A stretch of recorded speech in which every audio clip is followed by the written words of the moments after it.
The Lord be with you.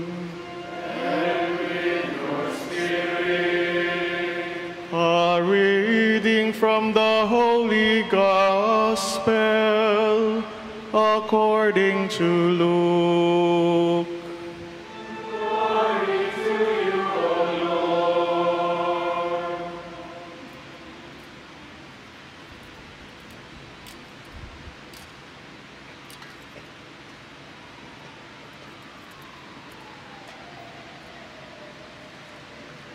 After 3 days, Jesus' parents found him in the temple, sitting in the midst of the teachers, listening to them and asking them questions. And all who heard him were astounded at his understanding and his answers. When Jesus' parents saw him, they were astonished, and his mother said to him, "Son, why have you done this to us? Your father and I have been looking for you with great anxiety." And Jesus said to them, "Why were you looking for me? Did you not know that I must be in my Father's house?" But his parents did not understand what he said to them. Jesus went down with them and came to Nazareth and was obedient to them. And his mother kept all these things in her heart. The Gospel of the Lord. Praise to you, O Lord Jesus Christ.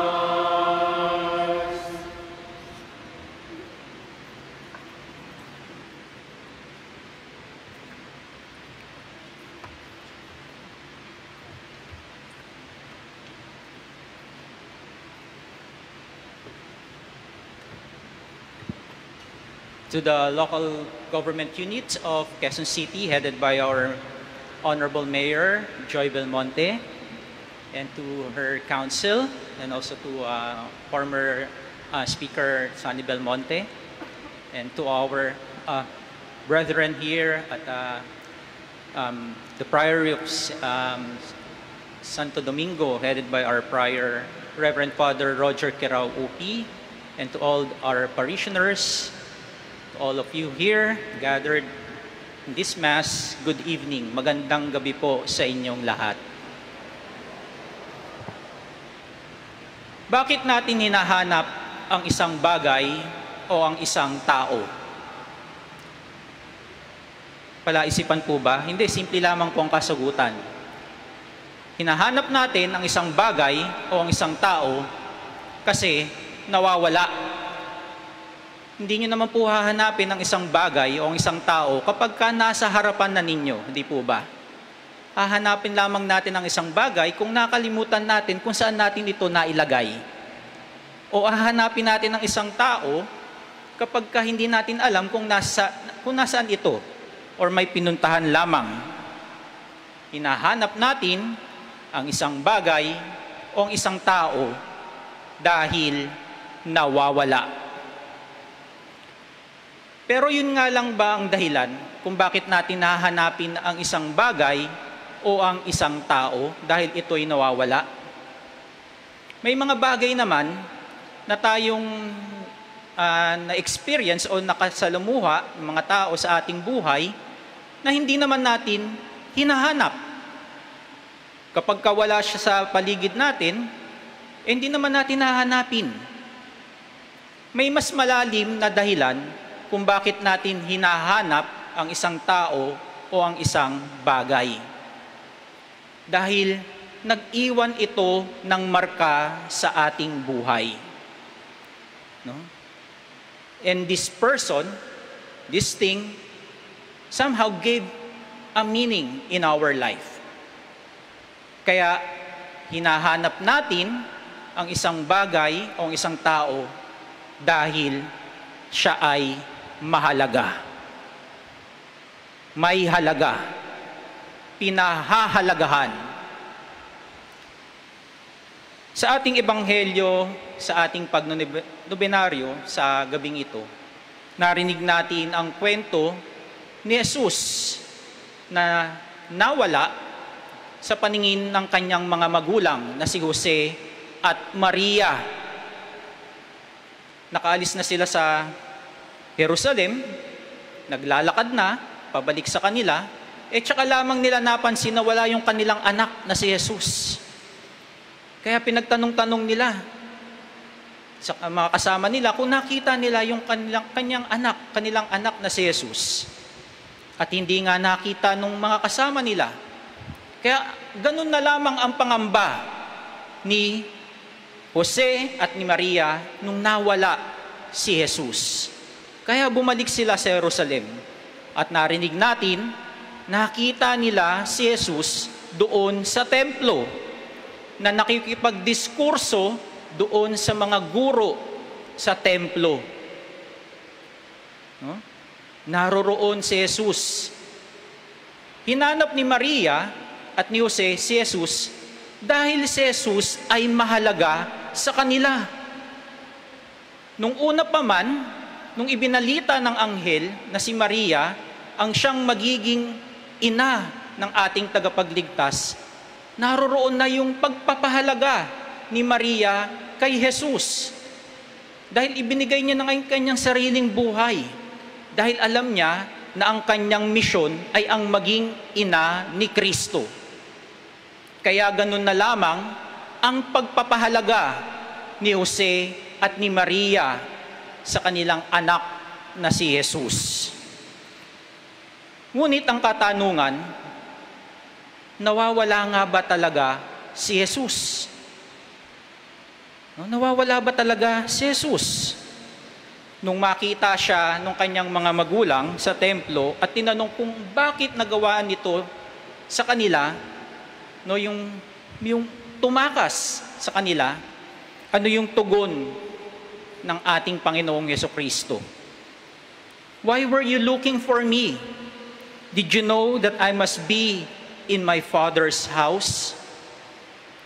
Parang sinasabi ni Jesus na nandito lang naman ako sa bahay ng aking Ama. Bakit nyo ako hinahanap? Hindi ako nawawala. Baka yung tinanong pa nga ni Jesus baka kayo ang nawawala. Kayo ang nakawala sa akin. Hindi ako ang nawawala. Kayo ang nawala. Ngayon mga kapatid, tanungin din natin ang ating mga sarili.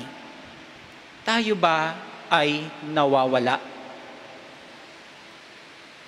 Paano kung tayo o ako pala ang nawawala? Hindi si Jesus. Sa buhay natin, dumarating ang mga pagsubok, mga problema, mga alalahanin. Minsan ang mga bagay na ito ay nagdudulot ng pagkalito, pagkabagabag. Pumasok ang pagsubok sa ating buhay, minsan napanghihinaan tayo ng loob. Minsan kapag dumarating ang problema sa ating buhay, ilbis na harapin natin ang problema, ay tinataguan pa natin.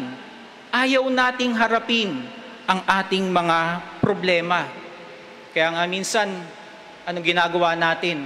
Nililibang natin yung ating mga sarili. Dinadaan natin sa pag-inom.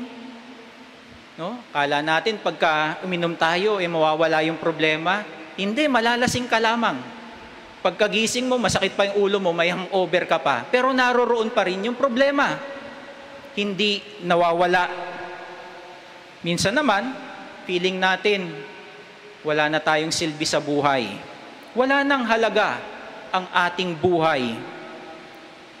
Napakadaming failures. At feeling mo, gusto mo na lamang lumayo, umalis, magtago, mawala.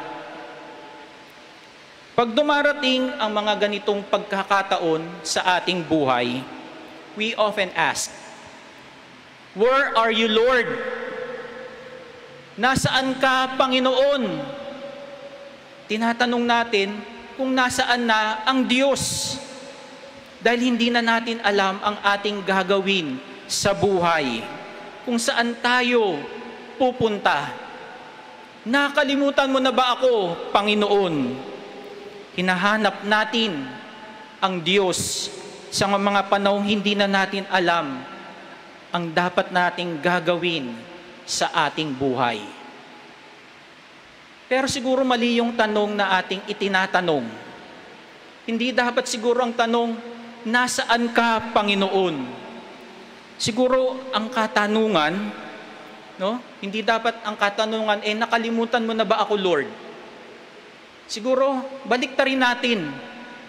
Tanungin natin yung ating sarili. Ang katanungan ngayon ay, nakalimutan na ba kita, Panginoon? Ay itatanong nyo ba yan sa inyong mga sarili? Na tayo pala ang nakakalimot sa Diyos. Baka tayo ang nagtatago. Baka ayaw natin makita si Lord because of our brokenness, because we are broken. Ayaw nating makita ang Panginoon dahil sa ating mga kasalanan, dahil sa ating mga kahinaan. Ayaw natin sa liwanag, gusto natin sa dilim. Dahil kapag tayo'y nasa liwanag, nakikita natin yung ating mga imperfections. That's why we hide from the Lord. So we ask ourselves, it's not the Lord who forgets us. Probably it's us. Tayo ang nakakalimot sa Panginoon. Alam natin kung nasaan ang Diyos. Alam natin kung nasaan si Jesus. Si Jesus ay nasa templo, nasa tahanan ng kanyang Ama. Sa sulat ni San Pablo, sa unang sulat ni San Pablo sa mga taga-Korinto, ang sabi niya, our body is the temple of the Holy Spirit. Kumikilos sa atin ang Diyos sa pamamagitan ng Espiritu Santo. We just have to recognize the presence of God in our lives. Dahil kapag nagawa natin ito, hindi natin tatanungin ang Panginoon kung nasaan siya. Dahil alam natin na nasa atin, gumagalaw, kumikilos ang Diyos sa pamamagitan ng Espiritu Santo. Hindi niya tayo iiwan. Hindi siya magtatago sa atin. Dahil mahalaga ka sa Diyos. You are important to God. Even if you are broken, even if you are weak, God cares for you. No? Huwag tayong magtatago sa Kanya. Huwag tayong lumayo sa Kanya. Because God's mercy is greater than our sins. Hindi mawawala si Jesus.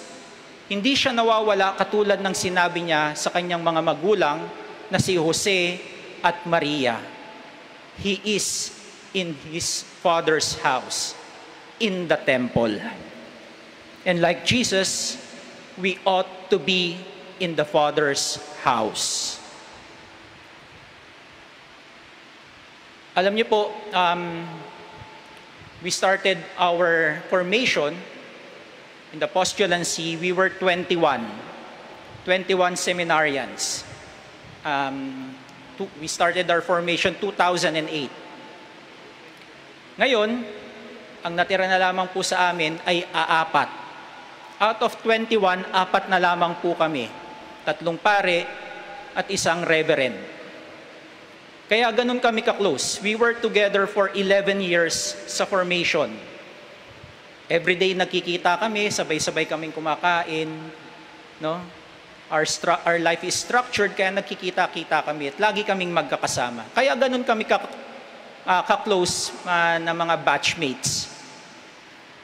At one of my batchmates is here, Reverend JP. And hindi kami nahihiyang magsabi ng mga kung ano-anong bagay sa isa't isa. No? Kaya minsan nagsasabihan kami ng, batchmate, I miss you. Kasi hindi po ako dito assigned. I'm assigned sa ibang lugar. I'm assigned sa Bataan. Kaya minsan na lamang kami magkita, siguro about mga 4 times a year, no? Kaya sasabihan ko siya, batchmate, I miss you. Alam niyo po ba ang isasagot niya sa akin? Batchmate, I don't miss you. Grabe ka naman, batchmate. Saan ba yung kita ng I miss you? Pero hindi mo pala ako nami-miss. Sasabihin ko, bakit di mo naman ako nami-miss?